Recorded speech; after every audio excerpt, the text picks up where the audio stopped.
ఈసారి ఎన్నికల్లో చిత్రమైన మాట వినిపిస్తుంది. అత్యధిక ఓట్ల తేడాతో గెలుపు కాకుండా 1,00,000 మెజారిటీకి ఒక్క ఓటు కూడా తగ్గకుండా అని పట్టుబట్టి కూర్చున్నారు. ఎవరు మొదలుపెట్టారో తెలియదు కానీ ప్రధాన పార్టీల అధినేతలు అందరిది ఒకటే టార్గెట్గా ఉంది.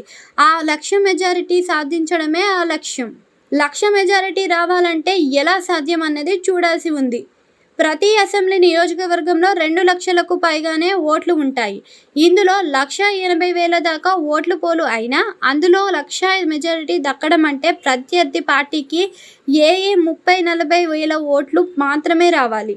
అంటే మొత్తం పోల్ అయిన ఓట్లలో అత్యధిక శాతం ఒకరికే రావాలని ప్రత్యర్థి పోటీ నామమాత్రమే ఉండాలి. అది అసలు వీలవుతుందా అంటే ఒకసారి ఏపీలో ప్రధాన పార్టీల అధినేతలు పోటీ చేస్తే నియోజకవర్గాలకు వెళ్లాల్సిందే. ముందుగా ముఖ్యమంత్రిగా వైఎస్ జగన్ పోటీ చేస్తున్న పులివెందుల ఈసారి 1,00,000 మెజారిటీ తగ్గకుండా వస్తుందని ఆయన సతీమణి భారతి ధీమాగా చెప్పారు. ఆమె తన భర్త తరపున ఎన్నికల ప్రచారం మొదలుపెట్టారు. పులివెందులలో ఆమె చుట్టేస్తున్నారు. ఇదిలా ఉంటే పులివెందులలో జగన్కు 2019లో 90,000 పైగా దాటి మెజారిటీ వచ్చింది. ఈసారి ముఖ్యమంత్రిగా మరో 10,000 అదనంగా ఓట్లు యాడ్ అవుతాయని ఆమె అంటున్నారు. మరి రాజకీయంలో చూస్తే అలా ఉంది. అంటే పులివెందులలో మాజీ మంత్రి వైఎస్ వివేక హత్య కేసు మీదుగా దుమారం రేపుతున్నారు కాంగ్రెస్, తెలుగుదేశం పార్టీలు. జగన్ సొంత చెల్లెలు షర్మిల కడప ఎంపీ అభ్యర్థిగా పోటీ చేస్తున్నారు. పులివెందులలో టీడీపీ నుంచి బీటెక్ రవి పోటీ చేస్తున్నారు. గత ఎన్నికల్లో టీడీపీ నుంచి పోటీ చేసిన సతీష్ రెడ్డి ఈసారి వైసీపీలో ఉన్నారు.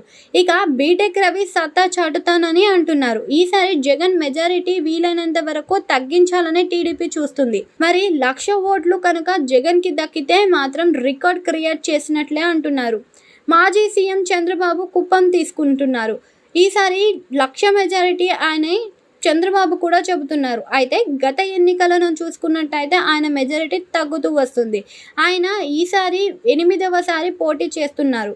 అయితే కుప్పంలో 2.5 లక్షల ఓట్లు మాత్రం మెజారిటీ టీడీపీదే అంటూ వైసీపీ పోటీ నామమాత్రం కావాలి. కానీ లోకల్ బాడీ ఎన్నికల నుంచి అక్కడ వైసీపీ గట్టిగా పడింది అని ఆ పార్టీ నేతలు చెబుతున్నారు. దానికి తోడుగా బీసీ అభ్యర్థిగా ఉన్న భరత్ని వైసీపీ పోటీ నిలబెట్టింది. ఆయన సామాజిక వర్గాల ఓట్లు 70,000 దాకా ఉన్నా అలాగే మొత్తం ఓట్లలో బీసీ ఓట్లు 1,50,000కు పైగా ఉన్నాయి. దీంతో బీసీ కార్డు వైసీపీకి తీసింది. బీసీల ఓట్లలో ఓసీల పోటీ అని అంటున్నారు. మంత్రి పెద్దారెడ్డి రామచంద్రారెడ్డి ఇక్కడ చంద్రబాబుని ఓడించాలని పట్టుదలగా ఉన్నారు. మరోవైపు టీడీపీ తరపున ఎమ్మెల్సీ కంచర్ల శ్రీకాంత్ మొత్తం తన అయినా చూసుకుంటున్నారు. ఆయన 1,00,000 ఓట్లు మెజారిటీ టీడీపీకి తీసుకొని వస్తానని అంటున్నారు. చంద్రబాబు సతీమణి భువనేశ్వరి కూడా కుప్పంలోనే మకం వేసి ప్రచారం చేస్తున్నారు.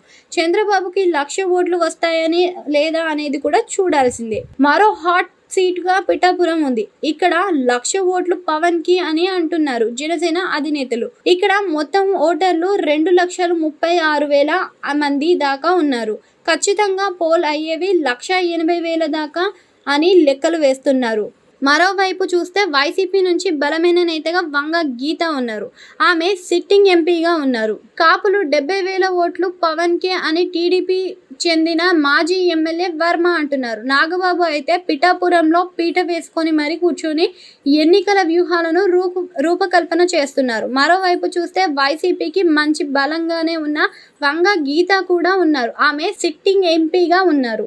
ఆమె తరపున వైసీపీ అతిపెద్ద మొహరింపునే చేస్తుంది. ప్రతి మండలానికి సీనియర్ నేతలను ఉంచి మరీ ఎన్నికల వ్యూహాన్ని రచన చేస్తుంది. ఇక కాపు పెద్ద ముద్రగడ్డ పద్మనాభం కూడా పిఠాపురంలో మకం వేసి మరీ ఎన్నికల వ్యూహాలకు పదును పెడుతున్నారు.